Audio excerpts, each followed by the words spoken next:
Every great story starts with fire. Kia ora and welcome to Low Slow Aotearoa, the podcast where fire meets flavour, stories rise with the smoke, and we celebrate the slow, smoky side of New Zealand life. I'm Ruben. Grab a seat by the pit. You're in good company here.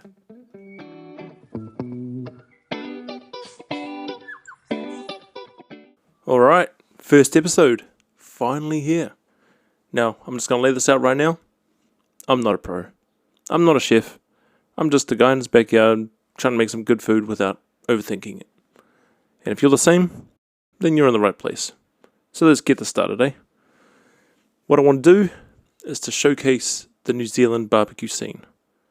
What we do here. It's been growing for years. The scene has been exploding. There's been more restaurants. There's been more events. There's been a lot more people getting involved in low and slow smoking. So I thought, man, someone's got to talk about this. So I thought, hell, why not? I'll talk about it. I want to inspire others. I want to get more people involved. I mean, there's heaps of people involved in this. But why not get others? Because it's actually really cool to do. And you get to make food. You get to eat what you make. Now, also I want to highlight the different ways we do things. We still stay pretty traditional to low and slow smoking in the States. But we do things differently. We have different equipment, different brands that we trust, different wood that we use in the state. Like they use a lot of oak and mesquite. We don't have mesquite here. We got a bit of oak here and there. But we use other native woods that are more accessible to us. And also, hell, we're going to have a few laughs. Because that's what's life without laughter, eh? A bit of fun along the way. Now, I think I'll just start off by letting you know what inspired me to start smoking. Now, I've always loved smoked meat. It's delicious. If you love meat, you probably love smoked meat. It's a given. But it was back in September 2020 that I discovered the Netflix series, The Great American Barbecue Showdown. And it's like a cooking competition, kind of like MasterChef, but for low and slow, for smoking. And I never really watched that stuff, but I thought, hell, that's kind of interesting, I'll watch this. Finished the series, and I thought, you know what, I'm going to try that. I'm going to give that a go. So that's what I did. And what's the first thing any of us do? We want to start doing something? I Googled it. I went on YouTube and I researched it to find out how hard it is really, or how easy it is, or just how to get started really. YouTube is great. YouTube can tell you freaking anything you want to do. Anything you want to know really. I started with a little like $40 smoker that I found on Trade Me. It was one of those warehouse ones. It was like a 3-tier one, kind of circular like a drum. If you know, you've seen them. Got a bit of wood from Trade Me as well. Some fruit wood. It was like plum, but it was just like the branches. Some guy just chopped his tree and he's like, oh, this would be good. So apparently fruit wood is good for that. So tried some of that. Now, the first time I started, I smoked a single chicken breast. I bought it from the shop before, so I thought, I like that. Let's try that. Didn't research how to do a single chicken breast. I just did it. Just like a simple seasoning, salt and pepper. Smoked that for... Oh, jeez, it was way too long. It was way too long. It became like dry as a bone. So I was like, okay, back to the drawing board. So I tried a few other cuts. And it was okay. It just wasn't enough smoke. Because this one, yeah, give a bit, but it wasn't enough for me. Get a bit of tinge, but needed more. So I researched other smokers. Like, discovered there's kettle, drum, pellet. There's quite a few actually. But I settled on offset because it gave more authentic flavors. And it was more traditional, really. You go to a smoke restaurant like Blue Ox Babe in Pukekohe here in Auckland. They got a massive one. So freaking cool. If you're into them, oh man, it's a beast. So I just got a cheap $120 one from Bunnings. And just gave that a go, because I still didn't want to pour too much money into this. It was still kind of a new hobby. I liked it, but I didn't want to spend too much and then find out, it's not for me, and then have to get rid of this expensive as equipment. So this one was actually pretty good. The metal was quite thin. With smokers, the thicker the metal, the better, because it retains the heat, spreads the heat out evenly, and it's just a lot easier to cook with, easier to maintain the fire. So I tried all the other common cuts. I did whole chicken, pulled pork, tried rack ribs. They were pretty good. Pork butt. I managed to find pork butt. That was good. I did a leg of lamb. I did a leg of lamb. And that was actually pretty good. Smoked lamb. It's not bad. I actually got a lot of help from the New Zealand Barbecue Alliance Facebook page and from YouTube, but mainly from the Barbecue Alliance. Now, this is another thing that really got me into it, because they help you. There's a whole lot of other Kiwis just posting up what they do, what they cook, and I just said, hey, I'm starting out. Where should I start? What should I do? This was my problem. And people just comment to help you out, because, hey, we all started somewhere. So this community was actually quite friendly and quite understanding. So that's another thing that drew me in to this world. But the one thing I wanted to do was I wanted to master the brisket, because the brisket is like the holy grail of low and slow cooking, apart from whole pig, but that's another story. What did I do? It took about 7 to 10 trials to really nail it, like the taste, the smoke, the method, seasoning, everything. Now, a lot of people use their own seasonings. Some people use store-bought rubs. It doesn't matter. That's the other thing that I got told. It doesn't really matter what you do, because it's what you want to do. It's how you want to do it. Now, I'll tell you one thing. If you haven't done it yet, cooking on a low and slow smoker is amazing. It's the smell, the waiting, the mystery of it all. It's just the fire, the smoke, the coals. There's something primitive, something primal about that. I think that's another thing that got me really hooked. So once I really got a handle on that, on the fire management, on the offset style itself, I wanted to invest into something big, and I wanted to do it right. So I went down to Barbecues and More. It's a store here in Auckland. They sell barbecues, accessories, rubs, smokers, anything to do with it. They got it. Charcoal, wood. So if you're getting started, it's a bit pricey, but it can be worth it, because those guys know what they're up to. They know what they're doing. And I landed on the Prime XL offset smoker.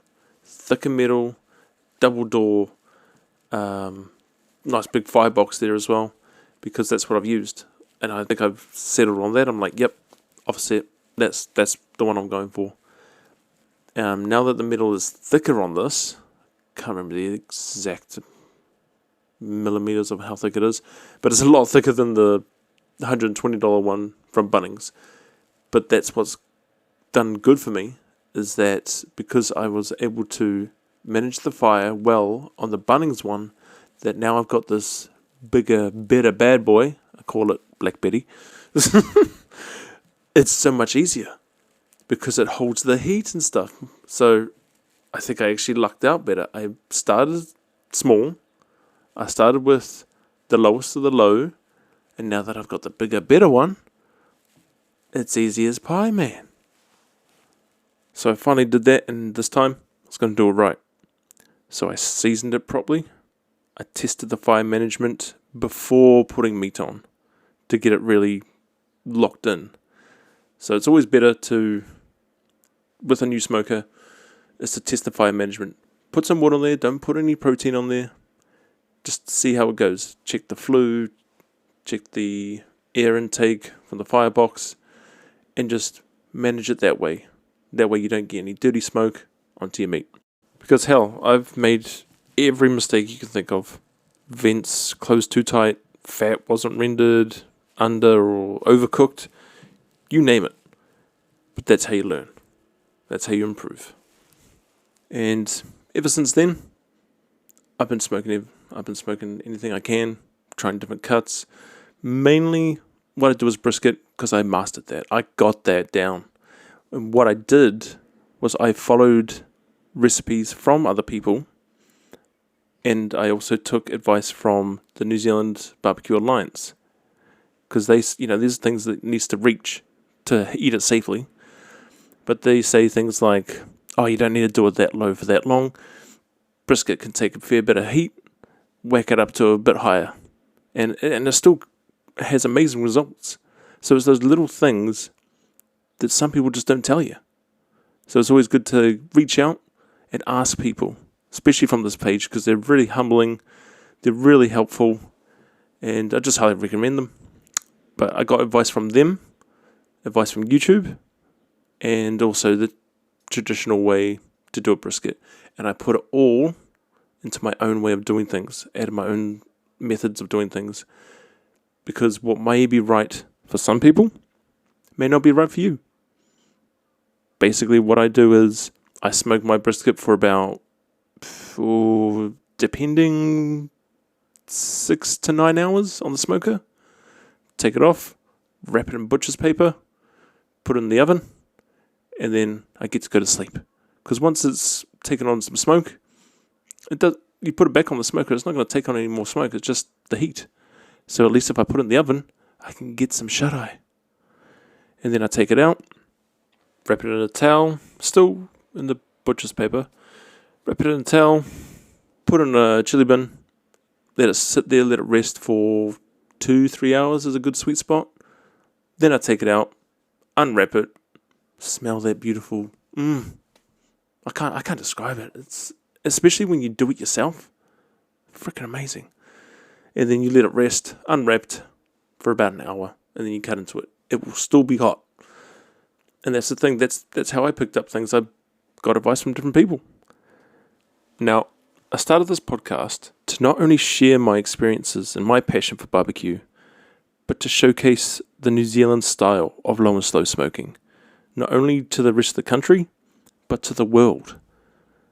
Everyone does things, every country has different ways and different methods to do things. How we do things differently? Let's share it. Let's let people know how we're doing it. From the wood to the brands we use to the brands we trust, where we get our supplies, pitmasters and local legends, everything in between. Because there's a lot of people out there, and I don't think they get as much recognition as they actually deserve. I've got a workmate, and he's been cooking meat for years, and his father before him, doing things the real hearty, mouldy way of doing it, put meat on, cook it, feed the whānau, So sometimes there's people out there that are doing really cool things, but no one knows about it. So I want to highlight them. I want to highlight the real legends, the guys that are doing competitions and things, and just have a good old yarn about barbecue. That's simple, easy. I'll be sharing some more things that I've learned along the way that have helped me get started, as well as keep improving my process. Because I'm my own worst critic. I'm a perfectionist when it comes to my smoked meat. Other people will say it's amazing, oh, this is so good, but no, the bark wasn't enough, or, this or that. Shouldn't be too hard on yourself, especially in the beginning, because everyone's got to start from somewhere. You're going to fail. It's nature. You're going to keep failing. But if you learn from your failures and keep improving and learn not to do that next time, then you'll be sweet. It's not that hard. If you keep failing and failing and failing and not changing the process, what is it? He says, Albert Einstein defines madness as repeating the same process, expecting different results. And that's pretty much what you're going to do. So just keep at it, but learn from your mistakes. Also, we'll do some interviews with other pitmasters, everyday cooks, suppliers that bring products into New Zealand that help us. Also, I want this to be real engaging. I want to invite you guys to be part of this podcast. Ask questions, do a Q&A, message me, hit me up. Might get some of you guys on here. If you guys want to listen, you guys listening out there, you want to talk about what you've gone through, or you know someone, hit me up. I'll do what I can to help. So, whether you're cooking on a flash offset smoker or just like a hand-me-down from your uncle, you're part of the movement. I've just told you my story. I'm pretty sure most people's stories are like that as well. Full of smoke, burnt meat. Yeah, it never starts great. But since 2020, so 5 years later, I've mastered the brisket. I've mastered how to control my smoker with fire and charcoal and what wood to use depending on the meat. I've learnt so much, and I've engaged with so many different people, and I've actually helped people to do this, which is really awesome. It didn't mean to. It just happened. I talked about my story. They wanted to give it a go, so they did. So everyone's got to start somewhere. But anyway, here in Aotearoa, we're building something special. Low and slow, Kiwi style. Sweet. That's us for now, eh? Thanks for listening. If you're keen, carry on to the next episode. Hit follow, and I'll see you there. Catch you later.